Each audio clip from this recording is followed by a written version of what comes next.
welcome back to my channel. Balik lagi di channel aku, channel Dian yang ngebahas seputar kesehatan dan sharing tentang kehidupan.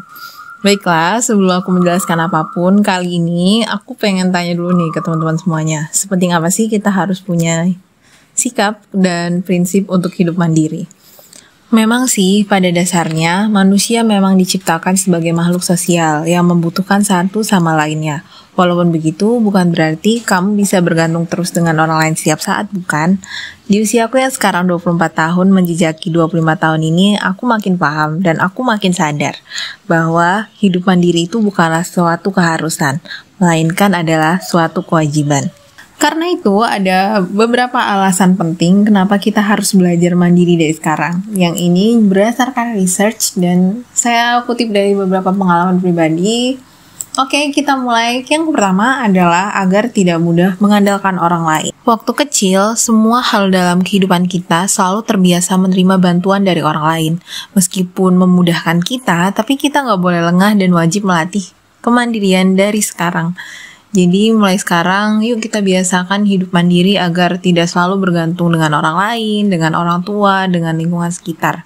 Tentu saja, dengan melatih sedikit demi sedikit hidup mandiri, itu bisa membuat diri teman-teman memegang kendali penuh atas tujuan, impian, dan hidup teman-teman semuanya. Dan yang kedua adalah belajar mengambil keputusan sendiri dalam hidup. Sadar atau enggak, hidup kita hari ini adalah berdasarkan keputusan-keputusan kecil yang kita ambil di masa lalu. Sesederhana untuk mengambil keputusan hal apa saja yang akan aku lakukan di hari ini, hal produktivitas apa lagi yang akan aku upayakan untuk aku selesaikan, itu juga termasuk dari keputusan mau ngambil jurusan apa nanti waktu sekolah, mau kuliahnya di dalam kota atau di luar kota, mau bekerja di profesi apa, dan lain sebagainya. Dengan belajar mengambil keputusan sendiri yang teman-teman upayakan di dalam kehidupan teman-teman, itu juga membantu teman-teman untuk secara tegas menentukan jalan hidup teman-teman dan bisa melatih kemandirian teman-teman dari sekarang. Oke, jadi lakukan secara perlahan namun pasti jangan buru-buru ya. Dan alasan yang selanjutnya adalah mengetahui cara menghadapi permasalahan yang datang. Ya, namanya juga kehidupan, pasti ada cobaan dan permasalahan. Namun, kalau teman-teman sudah sedikit demi sedikit terbiasa hidup mandiri, lambat laun, jika ada permasalahan atau ada cobaan yang menghadapi teman-teman di setiap kondisi sulit yang terjadi, baik itu permasalahan tentang perkuliahan teman-teman, pekerjaan teman-teman, karir, percintaan, dan lain sebagainya, dengan jelas dan namun perlahan dan pasti, teman-teman pasti bisa menghadapi permasalahan yang ada, meskipun perlu sedikit banyak pertimbangan dan lain sebagainya. Dan alasan yang selanjutnya adalah karena sudah terbiasa hidup mandiri, justru menjadikan kita jadi pribadi yang lebih percaya diri.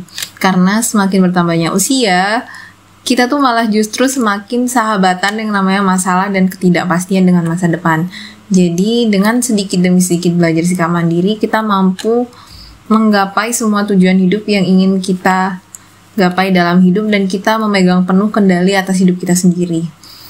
Jadi nikmati semua ketidakpastian yang terjadi, ketidakpastian dengan masa depan, ketidakpastian karir, ketidakpastian pasangan, dan lain sebagainya. Nikmatin aja teman-teman.